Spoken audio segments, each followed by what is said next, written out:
So welcome to this presentation, which is going to look at a practice review we did in a different way than usual because it impacted on a child and a young adult who were in the care of the local authority.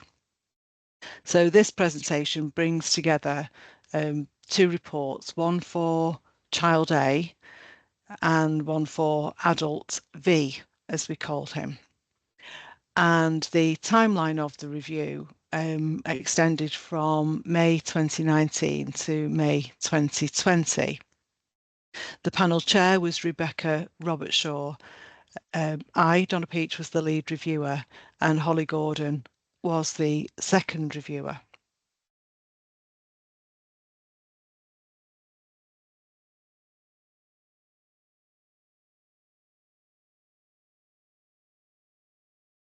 So I won't spend too long on these slides, but if you're not familiar with child practice reviews and adult practice reviews, I would encourage you to have a look at the policies and guidelines on these to understand, what the function is, what the process and governance structures are, and why we have them. And they're very much, particularly in Wales, a supportive, interrogative, but a supportive learning and reflection opportunity that we don't often get in practice. So although they can feel a little overwhelming, that something has perhaps happened with a child or an adult we've been working with, and we're probably the first to feel critical of our own practice in those situations. These are intended to be collective and supportive ways of us, gathering not only the good practice that happens, but also understanding, what we could have done better and what we might do differently in the future.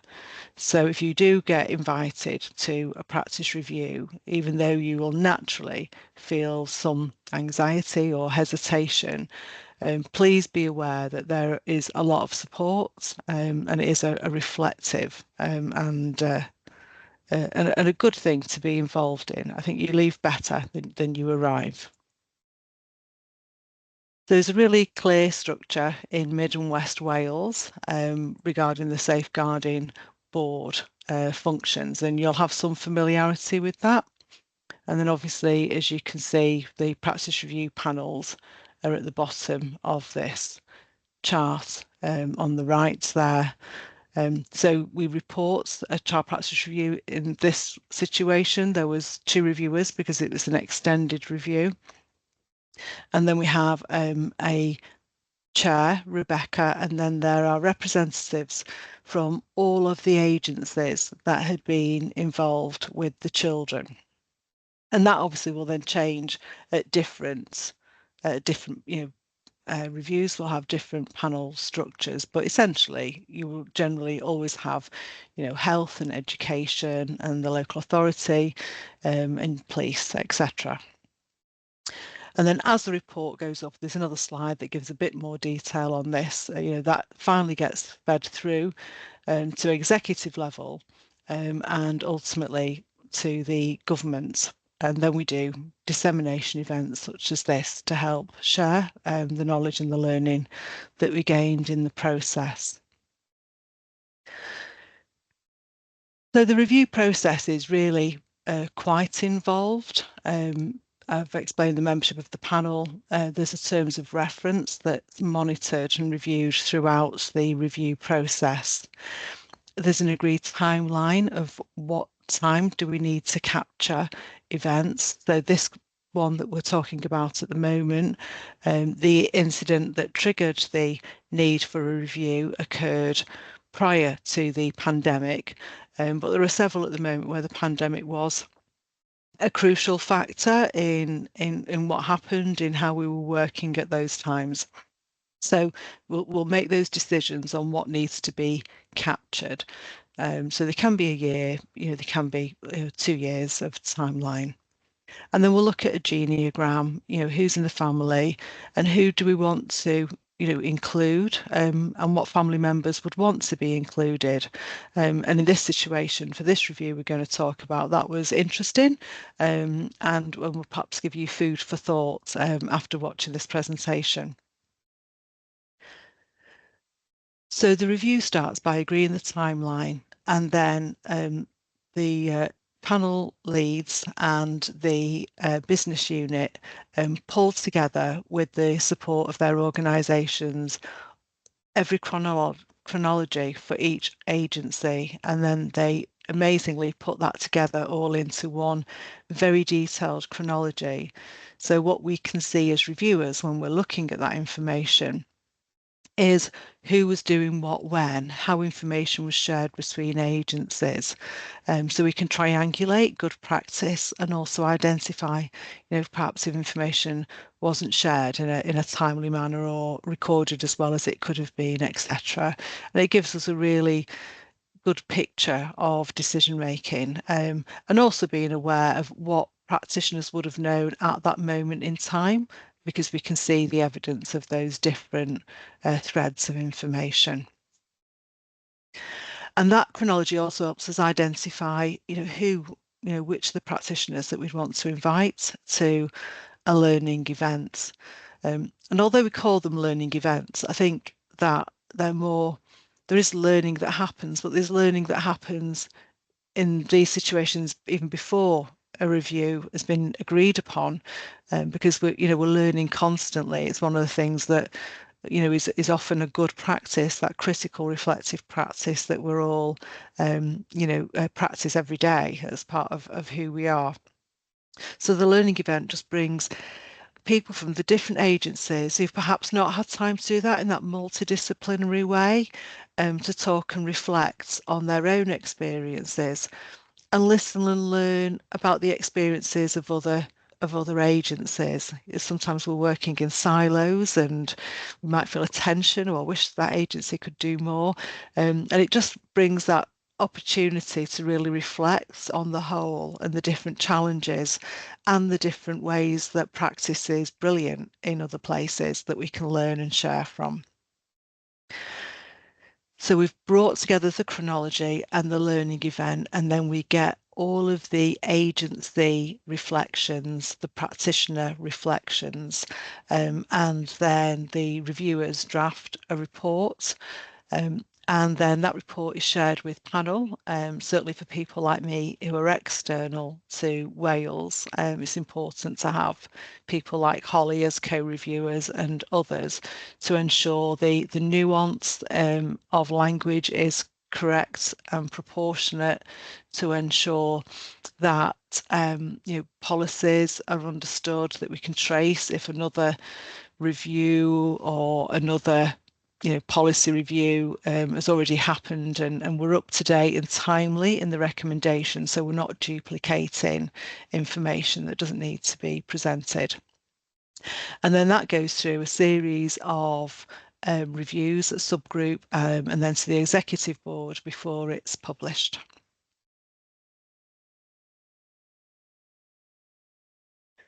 So this is just to give you some idea of how busy the panels are with the reviews, and perhaps take this opportunity to say, if you're interested in being, a panel member or a reviewer or a chair, I can really say, as still a relatively new reviewer, there's an awful lot of support, and you can shadow in the first instance if you just want to see what that's like and to see whether it's something that you would want to undertake. But I can say, I was a novice reviewer once, and yeah, there was a lot of support to do this review. So the contact and engagement with the family happened throughout, and I'll talk more about that as we move on with the slides. And in this review, we decided that we would meet with practitioners, and then we held a second day when we would meet with managers, because of the nature of what had happened during the review, to have that sort of policy strategic discussion with the people who had, some decision-making authority. And those are the dates of when the report was presented.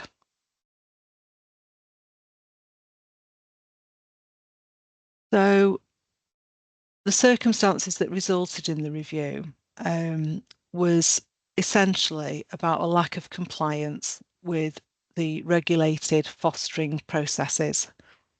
And that contributed to practice decisions that resulted in Adult V, and we called him Adult V to be a reminder of the complex vulnerabilities for Adult V. And he was placed where he was at risk of harming a child. So the practice outcome of the above was that in February 2020, during the half-term break, Adult V was placed with some respite foster carers, along with Child A and their sibling.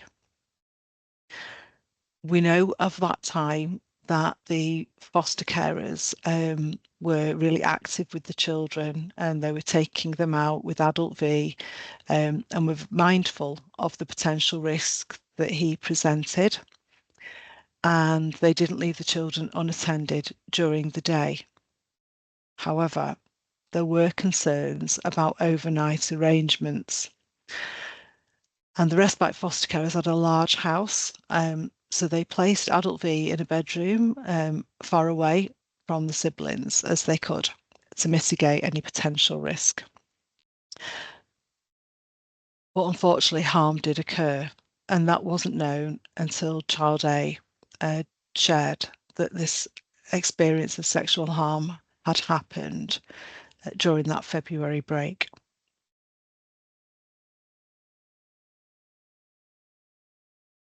So during this timeline, and what we do at the reviews is to see whether the children or the adults or the family members, if a child is deceased, would share a picture or an image of the child. And in this situation, Child A didn't want a picture shown, but was happy for us to use a Pokemon image. So that's what we've used, and we've shown that with you today.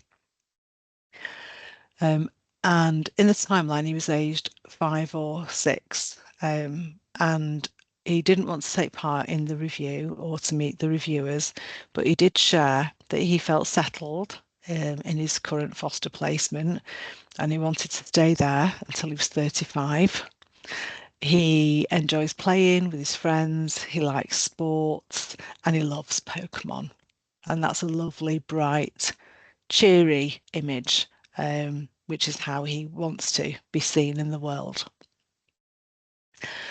For Adult V, at the time of the learning event, or time of the timeline, he was aged between 19 and 20 years old. And I'll talk more about his history as we move through the presentation. But at the time of the learning events, he was settled in a long-term placement where he had good relationships with other residents and staff. He's a very talented young man and passionate about music and playing the guitar. And he was looking forward to going out on his new bike and enjoying walking. And his contact with his brother was important to him. So he didn't want to take part in the review and meeting reviewers, but he was happy to share that profile information, for which we're grateful. So I chose the image as something to sort of signify perhaps that period of calm he was enjoying, and his love of nature and music. So the next two slides are just genograms, which sort of identify the children's family of origins. So there's Child A, and they have a sister. So Child A and his sister had been adopted from their birth family, and when they were infants and placed with adoptive parents. They were adopted, and then there were concerns of their care in the adoptive placement, and they were brought back into local authority care, and they were placed originally in this emergency situation with emergency foster carers. And then from there, they were placed with a long-term foster carer whom they were living with and having respite care from when the incident that initiated the review occurred. I'll talk more through that when we introduce the wider network of people. And then for adult V, he had also been brought into care and a looked after child as an infant. And he had spent all his childhood as a looked after child in a foster family until, from memory, he was about 12. And then he changed foster families. And in the foster family that he was with, he stayed with that foster family, which as he grew older became a When I'm Ready placement. And sadly, his parents were deceased. So the only person in his family that he has close to him and a relationship to is his brother.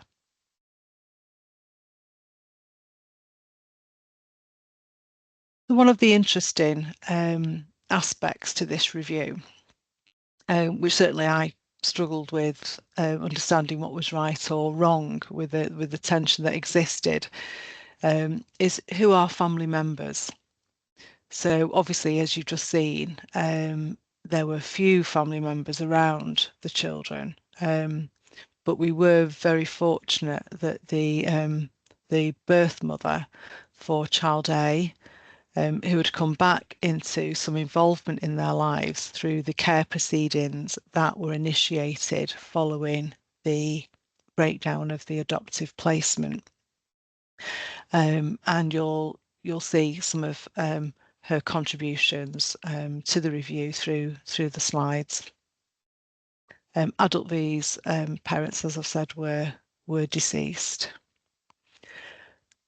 And then, as you can see from the names elsewhere on the left, everybody else was a foster carer. Probably only the people I haven't mentioned that will come up probably on another slide are the adoptive parents who were invited to take part and chose not to do that. So I'll go through these one by one. So foster carers T was the long-term foster carer for adult V as a child until he was about 12. Foster carer B was one of the respite foster carers for adult V through his teenage years when he was with the foster placement that became the When I'm Ready carer.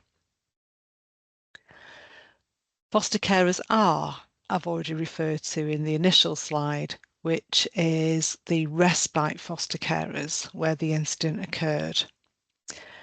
When I'm Ready carer, I've referred to, and foster carer L is the foster carer for child A and their sibling, whom they've been placed with after emergency care, and to whom child A disclosed the incident in May 2020.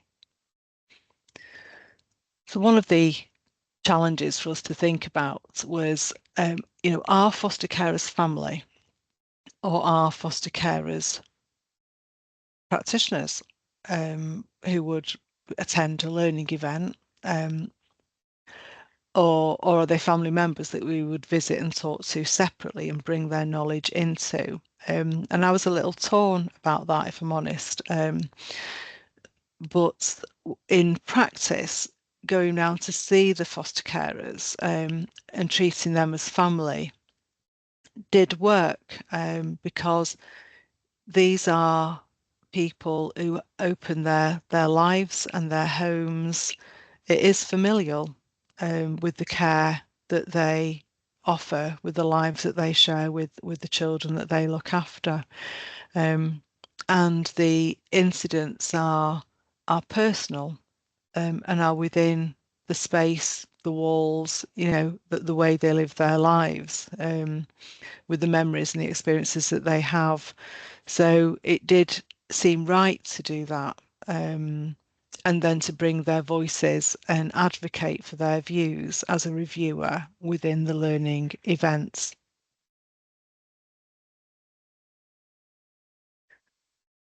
So I, birth mother of child A, requested to engage through the telephone. So I did speak with her on the phone, and then I spoke with her again after we had completed the report to share the findings with her.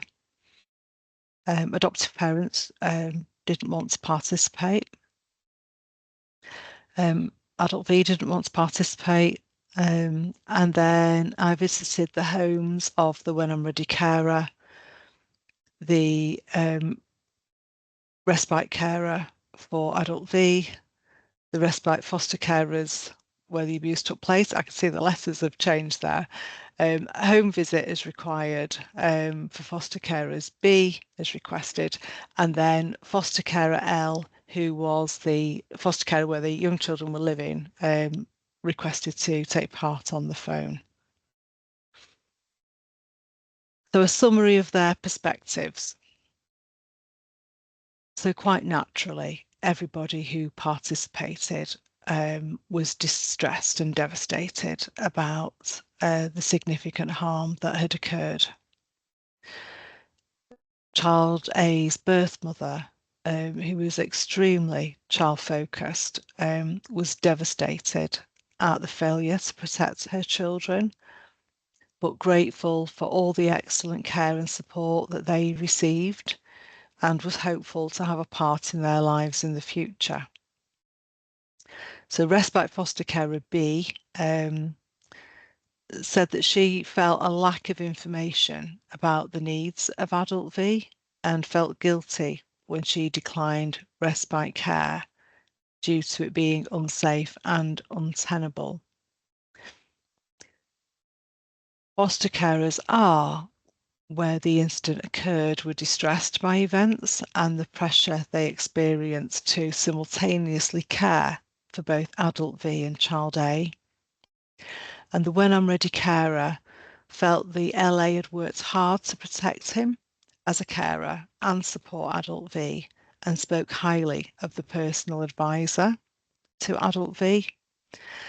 And foster carer L had felt unsupported and experienced a lack of information regarding the needs of the siblings. But she spoke highly of the involvement with the police post-disclosure and the support that she and Child A had during that gaining best evidence process.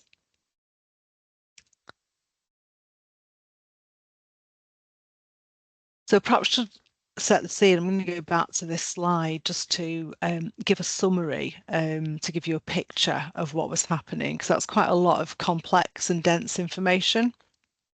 So I've explained for the young children that we have two young children who'd been removed from their birth family, placed with adoptive carers, parents that had failed, brought back into care, emergency placement, and then into a long-term placement with foster carer L. And this was the first placement that foster carer L had. And the needs of the children were obviously going to be complex given the multiple breakdowns they'd had in family experiences at a very young age. Positively, and we'll see in good practice, the children attended an amazing school where they had a deep sense of belonging. And so during the placement with foster carer L and the emergency foster carer, the children retained the same school. So that was really important. But foster carer Elle had wanted respite care. And there's a question which we'll talk about fostering resources, about placing children who'd had disruptive placements in their early years to then have a respite placement as well.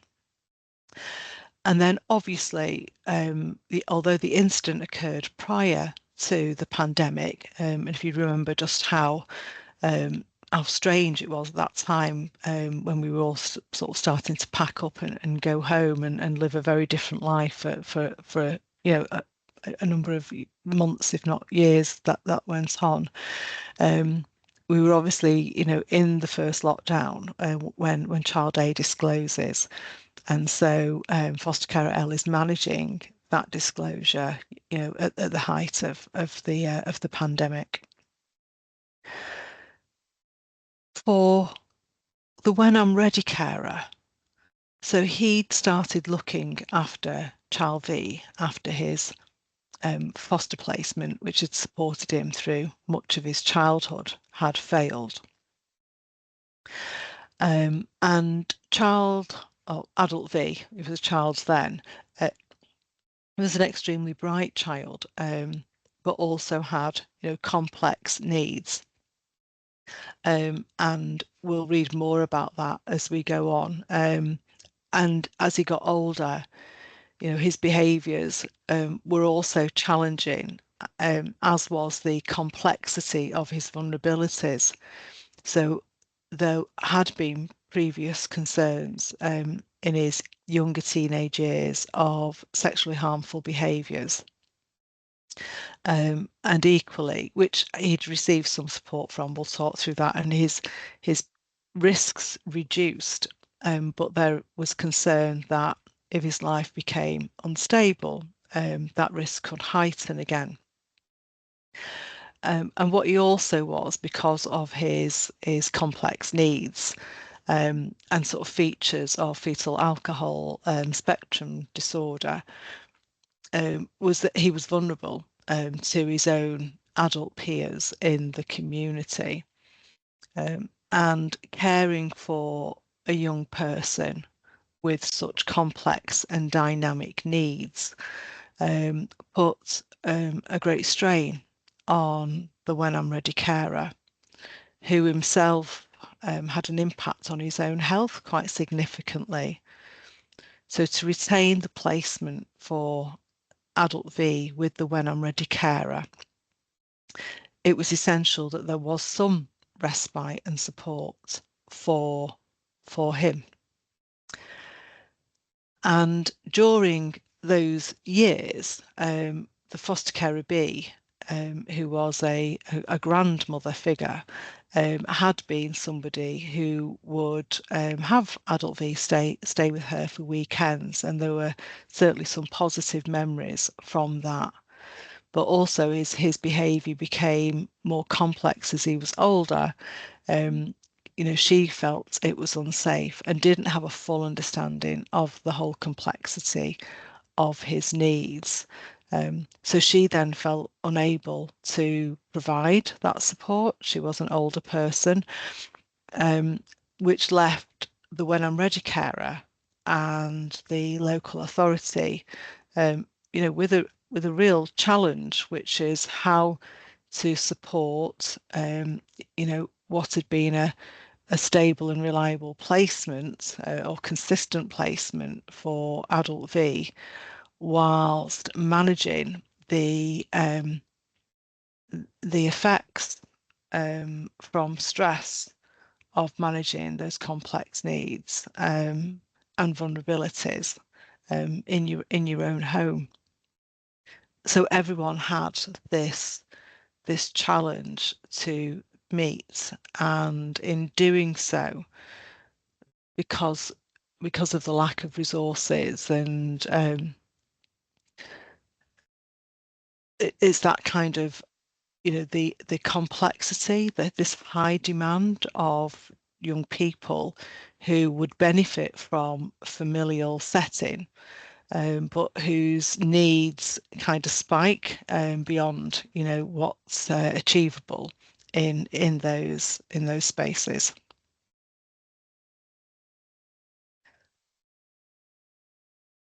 So obviously this is not isolated to Wales, but in Wales, the fostering service has been under increasing strain for more than a decade. And despite the need to increase the provision and skill of foster carers, the local authorities have been faced with increased financial cuts and an increase in the needs and number of looked after children. So a key theme was the tension within that sort of complex dynamic of more children, higher complex needs, young adults staying in when I'm ready placements, and what support is around them if a young person is in a when I'm ready placement and they're not likely to be ready for independence in the time span that one might anticipate. So although we saw that there were times of poor communication, clearly, which we'll talk more about, equally, at other times, the collaborative working was excellent, and it was clear that people went above and beyond to work together and to support one another in meeting the needs of children whose life events had been devastating for them.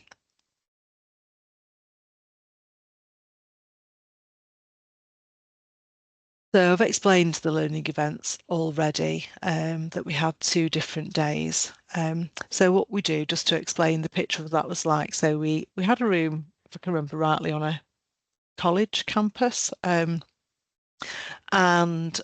we sort of grouped together at the beginning of the day. And what we did in this review was bring a kind of well-being person to speak to everybody and then to be there should anyone want to seek any individual support. That practice has developed in Mid Wales over this last year or so. And we've got some really good feedback from doing things differently in a more integrated and engaged way with wellbeing support. So that's really exciting to see that change.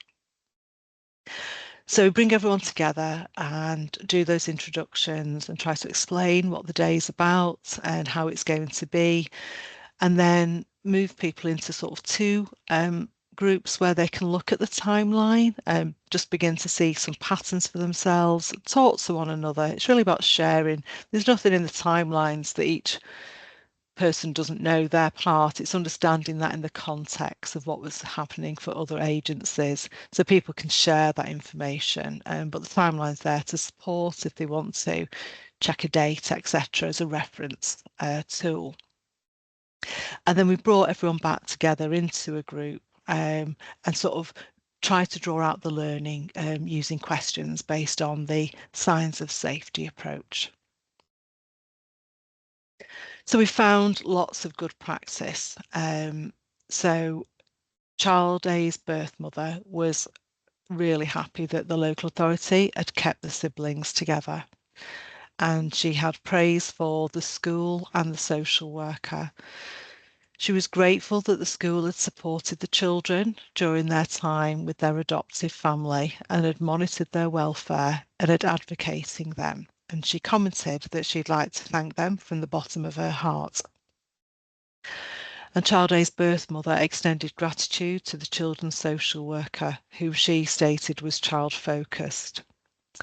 And it might be pertinent to say at this point that, the local authority provided, a lot of support to the children after the event in February 2020, and there was lots of therapeutic support and real, nurturing to help them get to a stage where they can build a positive future, which I think is the message that Child A wanted to convey to us with his Pokemon picture and his statements that we saw early on.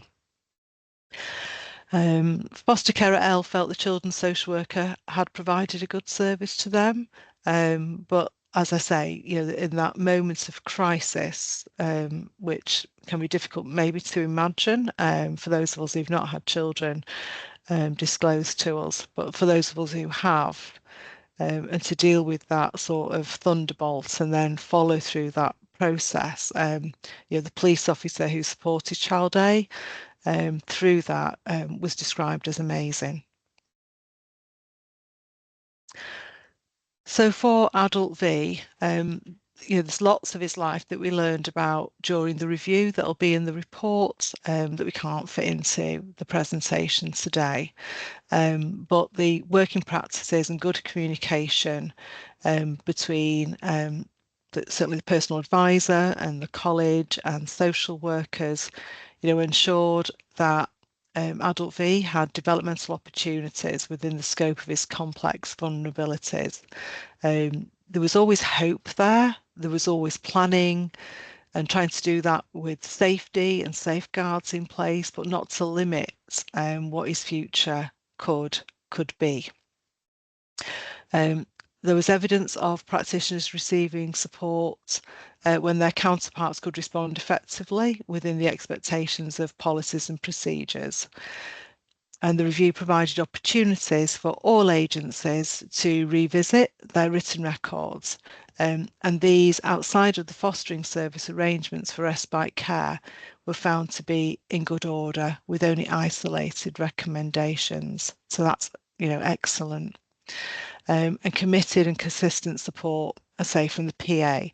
So for the When I'm Ready carer, he he, in supporting Adult V, had, at times an immensely challenging role. And the personal advisor was just, he had people he could pick up the phone to who would come and help. And the personal advisor was that person who was very much aware of the dynamics and the needs and wanted to support Adult V. And in supporting Adult V, that meant supporting the When I'm Ready carer.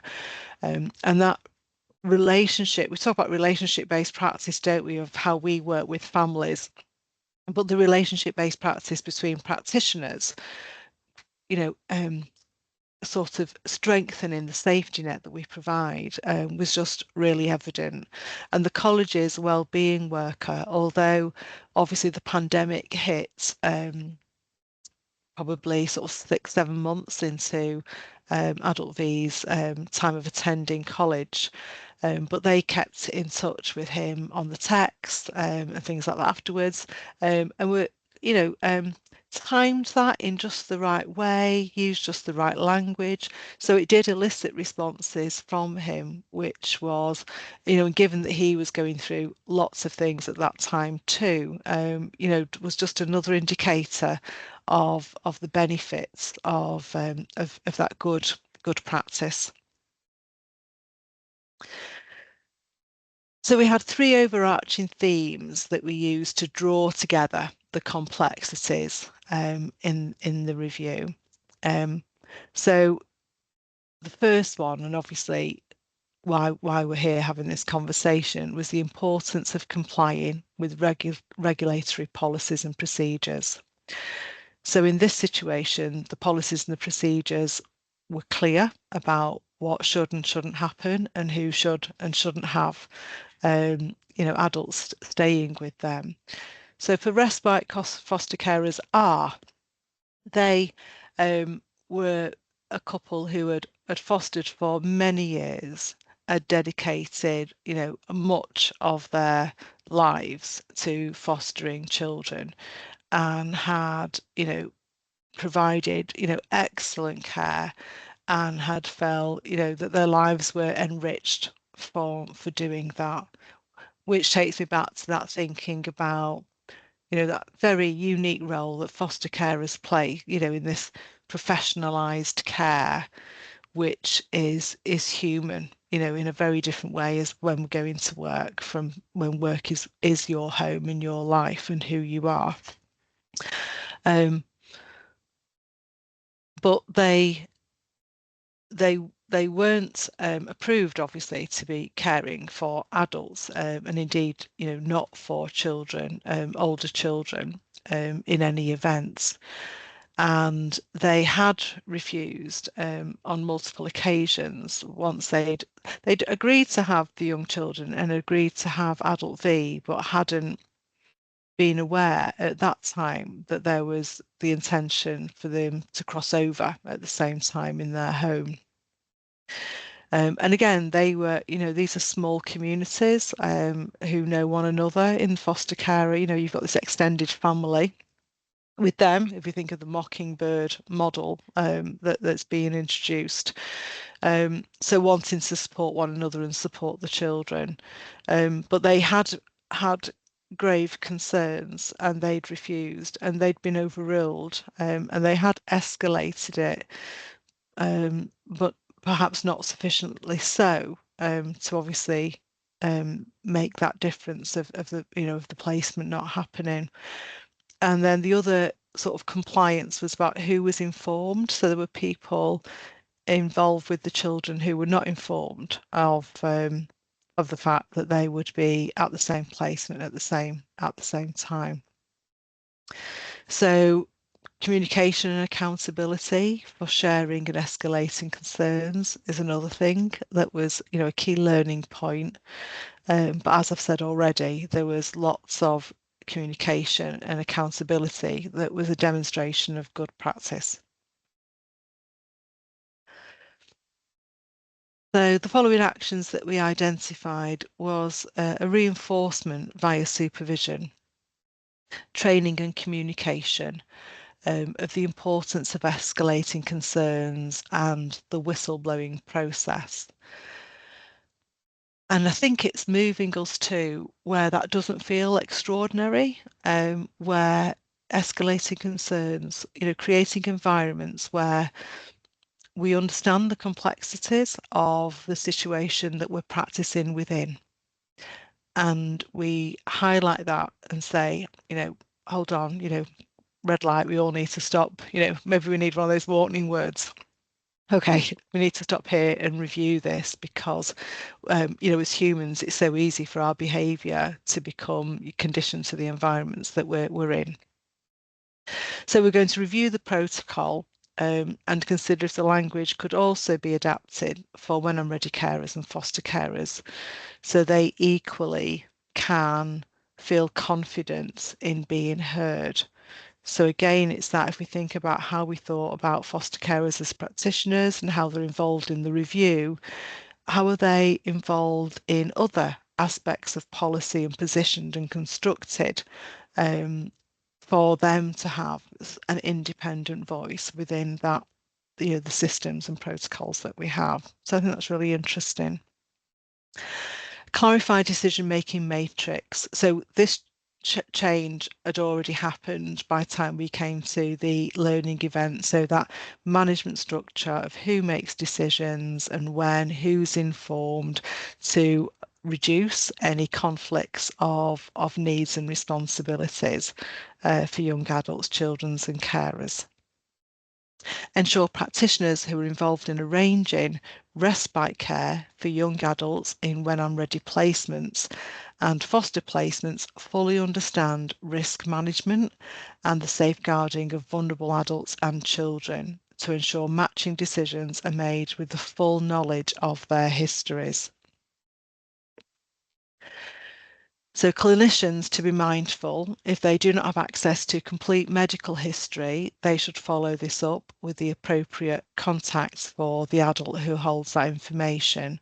And that was in relation to, Child A. They moved placement, obviously, from birth family to adoptive family into emergency foster care and then respite care.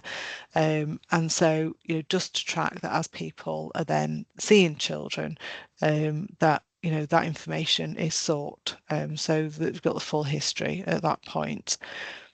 So health professionals to be reminded to document time and dates when health assessments are undertaken.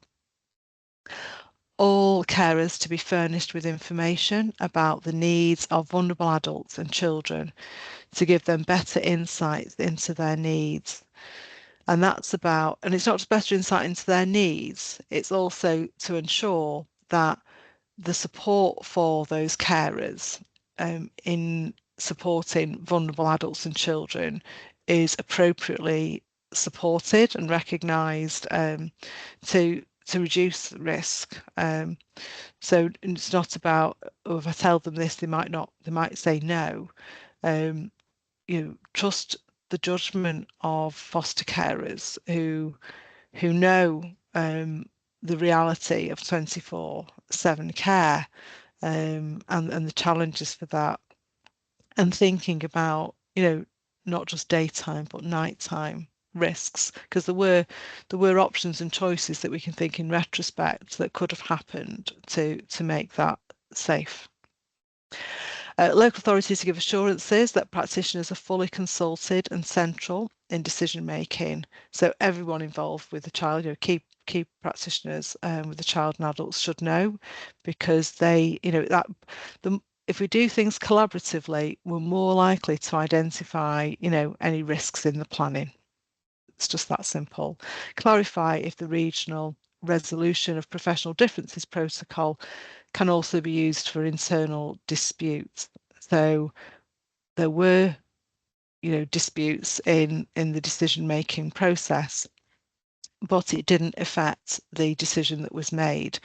So again, what are the pathways that support practitioners to raise what might feel, uncomfortable and challenging decisions with their colleagues and managers?